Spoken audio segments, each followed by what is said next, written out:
A fronteira americana era um cadinho de ambição crua, violência desenfreada e individualismo acentuado.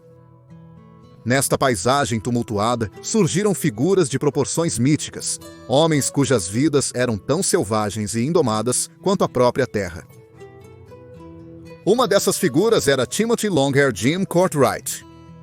Sua vida, um complexo tapete tecido com fios de lei e ilegalidade, heroísmo e vilania, é um microcosmo da era que o moldou. Dos campos de batalha da Guerra Civil até a vastidão sem lei da fronteira do Texas, a jornada de Courtright foi tão extraordinária quanto o próprio Oeste. Esta é a história dele.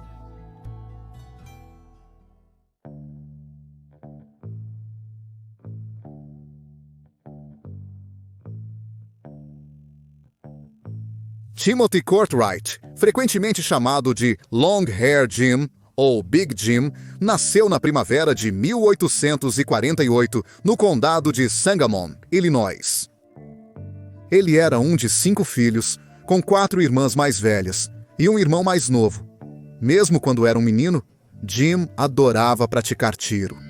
As pessoas naquela época não pensavam muito nisso quando ele passava horas mirando e atirando.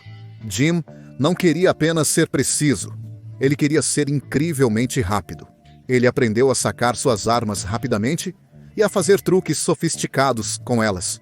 Para tornar as coisas ainda mais rápidas, ele carregava 2 armas do lado direito, mas elas apontavam para trás. Com a mão direita, ele podia girá-las rapidamente e atirar num piscar de olhos. Conhecedores de armas e antigos pistoleiros afirmam que Jim Courtright foi um dos atiradores mais rápidos da história. Eles acreditam que ele superava famosos pistoleiros, como Wyatt Earp, Wild Bill Hickok e Bat Masterson. Adolescente, Jim Courtright alistou-se no exército durante a Guerra Civil. Dizem que ele mentiu sobre sua idade. Ele lutou com a 7ª Infantaria de Iowa em grandes batalhas, como Vicksburg e Fort Donaldson. Todos diziam que ele era muito corajoso e excelente atirador. Há uma história que Jim salvou a vida de seu chefe, um general chamado John A. Logan. Uma bala ia atingir o general, mas Jim foi atingido em vez disso. Ele se feriu, mas se recuperou logo, e o general ficou realmente grato. Foi assim que ele ganhou o nome Jim. Seu nome era Tim, mas as pessoas o entenderam errado devido ao barulho durante a guerra. Ele nunca disse que aquilo não estava certo. Talvez fosse tímido ou não ouvisse bem. Então Jim ficou. Ninguém sabe por que as pessoas o chamavam de Big Jim, seu primeiro apelido oficial. Ele não era realmente alto ou pesado. Algumas pessoas o chamavam de Jim Cabeludo, devido ao seu cabelo meio longo, como outros soldados. Mas também não era super longo, era apenas até os ombros. Não importa seu nome ou aparência verdadeira, o apelido colou como Super Bonder. Após a guerra, Jim mudou-se muito. Por fim, ele se fixou em Fort Worth, no Texas. Ele fez todo tipo de trabalho lá. Ele foi carcereiro, policial, delegado, guarda-costas, detetive e até mesmo um personagem sombrio. Não importava onde ele ia, as pessoas o conheciam como um atirador rápido e bom. Aos 25 anos, Jim Courtright se casou com Sarah Elizabeth Weeks. Ela também gostava de armas, ou pelo menos queria gostar. Jim ensinou-a a atirar, e ela se tornou muito boa nisso. Os dois às vezes faziam shows onde atiravam em coisas para as pessoas assistirem. Eles até se juntaram ao grande show itinerante Buffalo Bill's Wild West Show. Mas Jim não gostava de ser showman. Ele era melhor como policial. Um cara mau, ou melhor ainda, a área cinzenta entre o herói da fronteira e o vilão do Velho Oeste.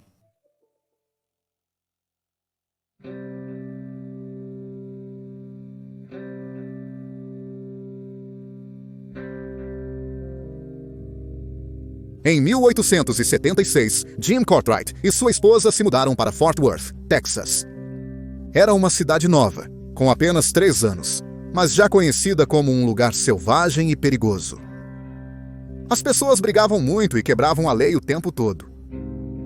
Courtright queria ser o chefe de polícia da cidade, então concorreu contra outros 4 candidatos e venceu por poucos votos. Havia uma parte realmente ruim da cidade chamada Meio Acre do Inferno. Estava cheio de encrenqueiros, jogos de azar e bebida. Courtright tinha que torná-lo mais seguro.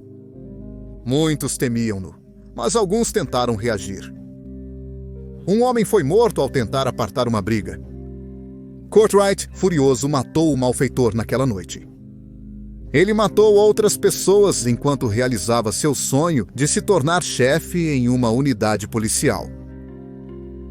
Apesar de Hell's Half Acre ser um lugar ruim, gerava lucro para a cidade. Courtright, ambicioso, usou seu poder para extorquir dinheiro de empresários para seu próprio benefício. Era como um valentão tirando dinheiro das crianças. Se alguém dissesse não, Courtright às vezes os matava. A maioria das pessoas, com medo de recusar, simplesmente lhe dava dinheiro.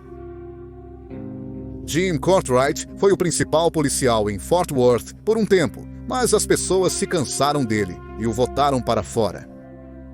Ele deixou a família e mudou-se para o Novo México para ser policial em outra cidade. Posteriormente, ele guardou uma mina e trabalhou em uma grande fazenda. Ele e seu amigo atiraram e mataram algumas pessoas que estavam vivendo em uma fazenda sem permissão. Courtright era um homem perigoso que não hesitava em matar. Às vezes ele era pago para matar pessoas para outros. Ele também matava pessoas que não gostavam dele. Ele era excelente atirador e enganava as pessoas para atirarem nele primeiro. Ele atirava nos inimigos antes que pudessem sacar suas armas. Ele agia assim em público, para que todos testemunhassem que não iniciou a briga.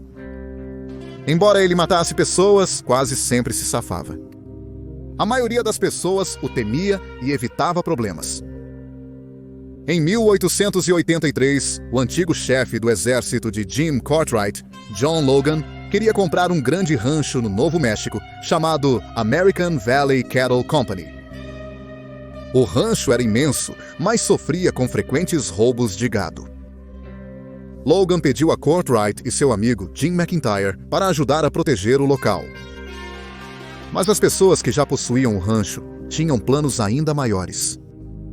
Eles queriam dominar mais terras e expulsar as pessoas de suas casas.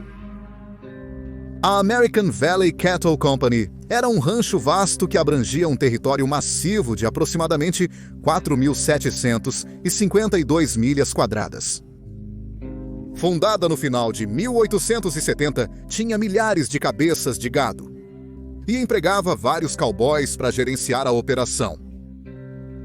As tensões vinham fervilhando há algum tempo entre a companhia de gado do Vale Americano e os colonos próximos. Os fazendeiros, almejando expandir seus territórios, enxergavam os colonos como empecilhos para sua ganância. Eles usaram táticas de intimidação, como ameaças e assédio, para forçar os colonos a desistirem de suas reivindicações. Alexis Grassetetti e Robert Elsinger não eram colonos comuns. Eles haviam garantido suas terras por um processo legal, direitos de preempção, que lhes dava o direito de comprar terras federais não pesquisadas após residir nelas por um período e atender requisitos de melhoria. Esse direito legal lhes deu uma base sólida para resistir à pressão do dono do rancho. O dia dos assassinatos amanheceu nítido e claro. Enquanto Grossetetti e Elsinger cuidavam de suas tarefas, inconscientes do perigo iminente, uma patrulha liderada por William Charles Moore chegou à sua porta. A atmosfera estalava com tensão, enquanto Moore, seus olhos brilhando com malícia, entregava o ultimato: sair ou enfrentar as consequências. A notícia dos assassinatos brutais se espalhou rapidamente, chocando todo o território. Uma busca implacável pelos responsáveis começou. Jim Courtright e Jim McIntyre, inicialmente peões no esquema enganoso de Moore, se viram implicados no ato hediondo. O medo os dominou e eles fugiram desesperadamente. Sob o manto da escuridão, eles fugiram para o México, buscando refúgio em uma terra onde o alcance da lei americana parecia distante. El Paso, Texas, tornou-se seu refúgio temporário. Aqui, eles se reconectaram com suas famílias e se apegaram à esperança de escapar da justiça. Para evitar a extradição de volta para o Novo México, eles fabricaram uma história, alegando cidadania mexicana e se retratando como homens da lei, cumprindo seus deveres. Essa tentativa desesperada de reescrever sua história definiria seu destino.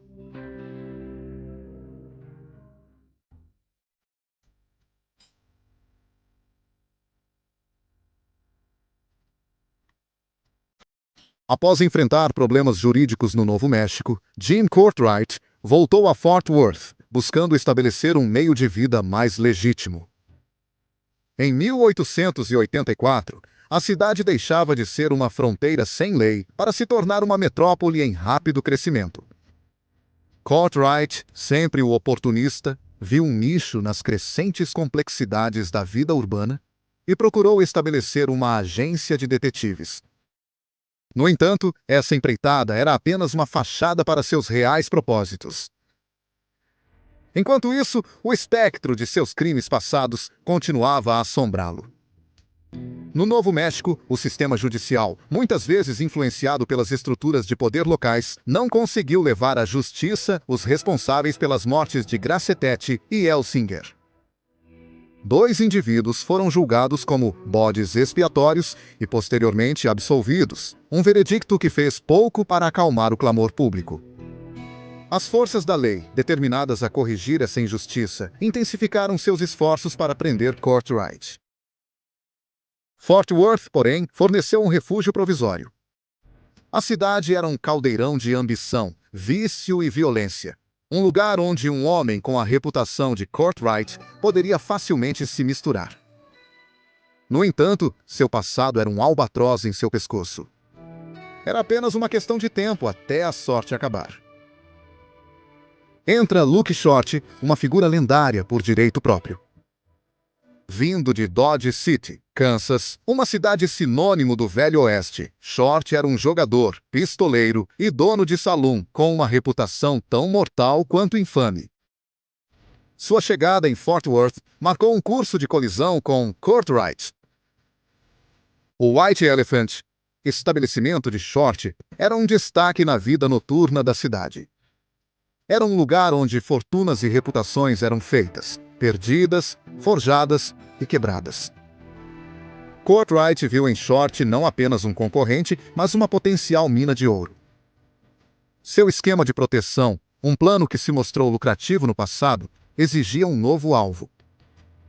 Short, com sua reputação como um formidável pistoleiro, era um candidato ideal. O palco estava pronto para um confronto. Courtright, movido pela ganância e uma necessidade desesperada de manter seu status como uma força a ser considerada, emitiu seu ultimato. Short, um homem não acostumado a intimidações, recusou-se a ceder às exigências de Courtright. O confronto resultante, um encontro austero e brutal, gravaria para sempre os nomes de Courtright e Short nos anais do folclore ocidental. Os detalhes precisos do confronto permanecem obscuros, com relatos diversos de testemunhas oculares. O que é incontestável é que, no espaço de alguns segundos fatais, a vida de uma das figuras mais notórias de Fort Worth foi abruptamente encerrada. Luke Short foi julgado por matar Jim Courtright, mas foi absolvido. O tribunal decidiu que ele estava apenas se defendendo. O tiroteio entre os 2 homens famosos fez muita gente falar, mas era tarde demais para Courtright. Apesar dos erros de Courtright, ele era bem quisto por muitos em Fort Worth. Quando ele morreu, tantas pessoas vieram ao seu funeral que a fila de pessoas se estendia por quarteirões. A história de Courtright ficou ainda mais famosa recentemente. Um ator chamado Billy Bob Thornton o interpretou em um programa de televisão chamado 1883. O programa era um spin-off do muito popular Yellowstone, ele mesmo inspirado por incontáveis histórias da fronteira.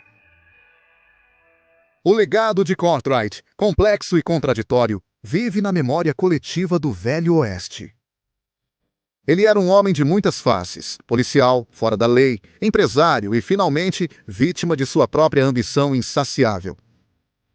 Sua vida e morte servem como um lembrete severo da natureza violenta e muitas vezes implacável da fronteira americana.